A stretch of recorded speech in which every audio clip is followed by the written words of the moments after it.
What if I were to tell you that the power behind your parenting actually doesn't come in your acumen or your skill set regarding how to effectively parent someone, but actually comes from your ability to avoid projecting your own insecurities and past traumas onto your children? Let's talk about it today on the podcast. Welcome to the Love in Progress podcast, where we deep dive into self-reflection and healing as a catalyst for better relationships and leadership. I am your host and educator, Neena, and I'm here to be a guide to you in that process. Let's get started.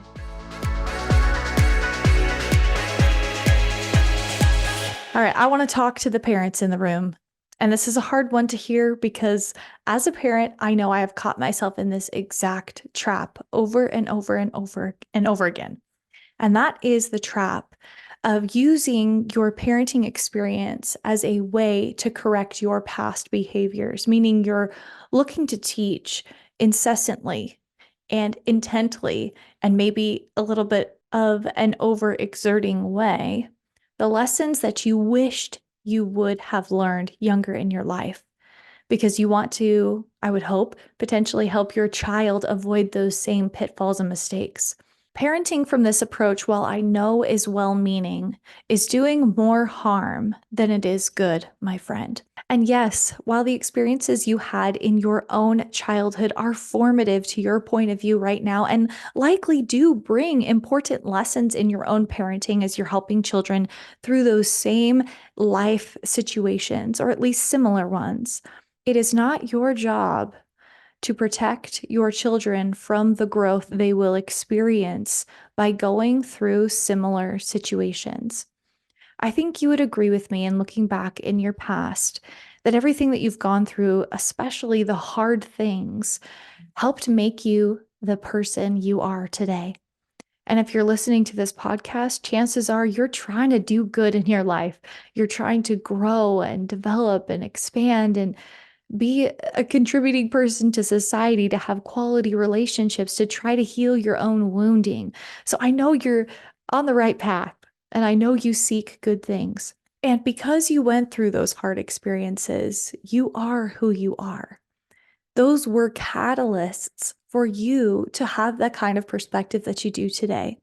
And while, yes, there's millions of things that we experience in our life that we just plain wish we wouldn't have, I want you to look back lovingly to your childhood and to your traumas and say, wow, if I hadn't gone through that, I wouldn't be who I am today. And I'm proud of who I am today. I'm proud of how I picked myself up and I chose to move forward. I'm proud of myself for knowing that my childhood traumas do not have to be repeated in my children, but if they are, I'm at a better place to be able to support them in recovering from those traumas and challenges. It's a completely different perspective. You cannot get to the conclusions that you hope for your children, which is that they will learn to love themselves and love others, if you're constantly filtering it through well, I don't want you to make the same mistakes I made, so I'm going to parent you in a way that protects you from those things. Now, I know there's certainly been situations in your life that are going to cause you to treat people in your life differently, and that's okay. But I want you to really dive with me today in asking yourself, am I putting a filter over my child right now that's really trying to heal my own wounds? The real work in parenting is unraveling the belief that you have the perfect wisdom and irreplaceable experience that you need to impart onto your children, and ultimately then receive the validation that they won't make the same mistakes that you made, and in some way rectify those mistakes that you did make in your past. Those feelings of regret that we carry into parenthood and inadvertently put upon our children is what's keeping your child from experiencing growth. I believe you want to protect them. I believe that your intentions are good.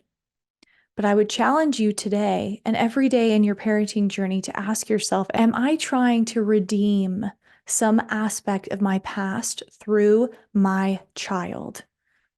And if you are holding them back. I will say time and time and time again that parenting has been one of the greatest personal development lessons of my entire life. It reveals to me my insecurities. It reveals to me my past traumas. It reveals to me my filters and belief systems in a more transparent way than anything else.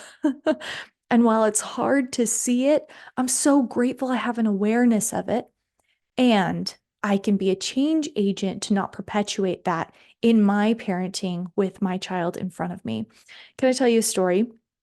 I realized when I was a child psychologist that these parents that were coming into my office, while very well meaning and very concerned about their child's behaviors, specifically their relationship building qualities, they really had a lot more to deal with in their own personal lives as to why that bothered them than even the problematic, quote unquote, experiences that the child was exhibiting in that moment. It was about what the parents had interpreted that to mean because of how the child was acting or relating to others. They were taking it as a sign that they weren't a good parent. They were holding their child to an expectation that they as an adult had regarding a certain situation or behavior, more so than holding the child to the expectation of one, their level of personal experience and learning in the moment, and two, the idea that they have to feel their way through an experience. They wanted to project their adult-based wisdom onto their child. Like they should have known better. They shouldn't act this way. They are eliciting a certain response from the teachers in their life, the peers in their life, the authority figures in their life. And I would continually remind them that they're just children. They don't know the ramifications of their behavior yet. They're purposefully quite selfish. In fact, beautifully selfish in a way that we as adults could emulate further. And they're just feeling out their world. They're learning through a massively impactful and effective, immersive experience. And that when we try to control our children's behavior specifically around areas that we ourselves struggled with, then we're keeping them back. We are. So, as a child psychologist working in the professional field, attempting to try to help administrators and teachers and parents essentially manipulate children's behaviors to fit within their desired construct of behavior, I realized that the work that we were needing to do wasn't in the kids, but it was in the parents who were supporting them, in the adults that were supporting them in this interference of what we believe should be happening when it comes to children's behavior and learning. And yes, there are boundaries when it comes to hurting other people or hurting themselves. But overall, the intuition in your little ones is right and good. And ultimately, it was what made me want to shift from being a child psychologist to really being a parent coach and a mindset mentor for adults. Because I realized when I could go in to do that work with the adults that were supporting the children, we helped the children more. Can I tell you another funny story? Just day before yesterday, I was watching my 7-year-old daughter. This is just apparently a crying episode. So sorry. I was watching my 7-year-old daughter, and we were sitting down at the table eating dinner. And she has always been very intuitive with her body. And she'll take breaks while she's eating and she'll climb under the table. She'll take a couple of bites while she's in a squatting position on her seat, and then she'll jump up and start spinning around. And I think the parenting Nina 15 years ago would have been like, little one, you need to come sit at the table. You need to sit here until you finish your meal. Thank goodness I've had a little bit of learning along the way. And I just watched her. I watched her flip her hair around. I watched her explore movement in her shoulders and arms. I watched her bend her body all the way over so she was upside down and then start shaking her hair out. And I was sitting in awe and appreciation in that moment that she could hear what her body was saying and that she didn't have the inhibitions to want to hold herself back when she felt that urge to move. And now I know what I do about somatic movement, about energy and motion moving through the body, emotion moving through the body, and responding to that in a very similar way to how she was moving. And I'm like, oh, she's moving energy. She's moving emotion. And she's probably having a lot of fun. And you know what I wanted in that moment? I wanted to jump up too.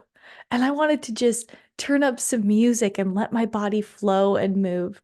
I just took a beat and loved it and soaked it in. So it was just as enriching. But gosh, man, if we could just let our little ones be little and explore and be joyous, how many insights would we gain in watching them through that process?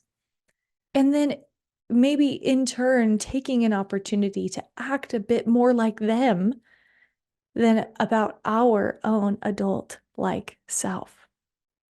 What I have found, my friends, is that when we return to our childlike state of ever humble, ever teachable, ever curious, ever playful, ever forgiving, ever grace giving, ever joy filled, ever listening and responding to the beautiful love and energy that's all around us all the time, that childlike wonder. It brings a lightheartedness back into our lives. It helps to release stress and worry and the burden of our adult-like state. And if you learn anything at all from this podcast today, it's that it's not our job to squash that in our children in an effort to try to protect them from experiences we had. It is our job to be the student of those intuitive responses that our children are offering in their own experience of learning and growing and moving through this life. Likewise, if you have a sweet kiddo that you're supporting, whether they're little or all the way up to adults, if they're experiencing personal anguish and overwhelm, perhaps it's time for you as the parent to release some expectations you may inadvertently be holding over them that's keeping them in such a tightly wound state. And then communicate it to them. Say, gosh, you know what? Maybe I've been a little hard on you. Maybe I've held a little bit too high of an expectation for where you're at in your life. And I just want you to know I'm working on that. I'm going to try hard to just let you experience things. And I'm here believing in you 100% that you can work through those things and you can come out on the other side with an experience that I couldn't have offered you just by giving you verbal advice. But that experience is something I would never want to take away from you. And I want you to move through it, to explore through it, to be curious through it. And I believe in you. Coming back, goodness, to understanding the power of childhood, I believe gives us permission as parents to release our expectations for them to act or to be a certain way and allow them to return to the frivolity and lightheartedness and exploration of childhood, the joy of childhood, the love of childhood, the reconciliation of making mistakes and then moving on and growing from it, the innate forgiveness of childhood. And just you believing that as a parent is going to communicate nonverbally over and over and over and over again. And listen, this is what I know. When we approach it from a place of childlike wonder, the experiences that our children go through aren't about us anymore. It's about them learning and them growing and us being there like a partner to help encourage them through support and belief and cheerleading that they can 100% do it. Lastly, I want to share this example for you. I was watching a child climb a slide, and my first thought was to say, oh, be careful, because it was a steep slide and they didn't have good grip. And that would have been potentially with my child, my first response. Be careful. You don't want to slip. But instead, this other wise mother said, do you have something to hold on to? Grip it tight with those fingers. You can do this. Very different parenting. One is fear-based, one is encouragement-based. Helping them to know you support them, helping them to know you believe in them, helping them to know that you're going to be there to guide their process of learning it, versus having them avoid situations that could be potentially harmful or challenging. That's the best way that I can share what I hope your vision is for your parenting, is knowing that as you address your own baggage from your history and childhood, that you show up differently in your parenting, that how your child acts is no longer a reflection of who you are. You're able to hold that differentiation better. You're allowing the space for your child to experience things, and ultimately you also to experience secondhand what it is that they're experiencing without the worry that you will ruin their lives by giving them improper direction. But you can just support that you're doing the best you can do in that moment, and that it's not your job to control their behaviors or who they become. It also gives you an opportunity to once again explore being a beginner, looking at it from your current point of view versus how you may have perceived it when you were a child, when you were a teenager. But taking all that beautiful wisdom of experience and grace that you now know is so important, and offering that to yourself as you learn to parent, and as you offer it to your child, that there's always room to make mistakes. I know that there's massive potential for healing in doing this work. And in allowing of your children to learn through experience and know that that is the best way for them to learn, you are opening further doors for yourself to return to that childlike wonder, to have that permission to do so, as well as give yourself an opportunity to release that judgment of yourself from the past and to just say it is what it is. And my kid gets to explore it just like I did. And yeah, they'll likely make mistakes. I hope it's not ones that are too hard. But experience is the greatest teacher every time. Perhaps this is a good excuse for you to take a beginner's mindset once again. Look at it with fresh eyes. Tune back into your own little one that just wants to explore and see it new. And try and be curious and forgiving of yourself, of your past, and curious and forgiving about the cool experiences that you're offering to your child as you do so. Parenting, like many of the other things we talk about here, is an inside job. As much as I would like to give you the tactics to just rock it as a parent, my best piece of advice is to work on you. And you'll show up as a better healed adult, a better healed facilitator, a better healed supporter and coach for these wonderful little ones that you have the pleasure of supporting in their growth experience. Now, in closing, let's talk about some journal prompts that I would love for you to write through today. I want you to ask yourself, how and in what ways am I projecting my past mistakes onto my children? And then second, how can I further support their experiencing life versus me trying to control it? The insights that you make today could be different from those that you have in a month. So if you're struggling in your parenting, especially with the projection of some of your past mistakes, you see your kiddos kind of falling into those similar traps, I want you to come back to these journal prompts and remind yourself that you are your own person and that they are their own person. And ask yourself, how can I further support their experience while keeping them safe versus me trying to control what that experience looks like? This is a big one.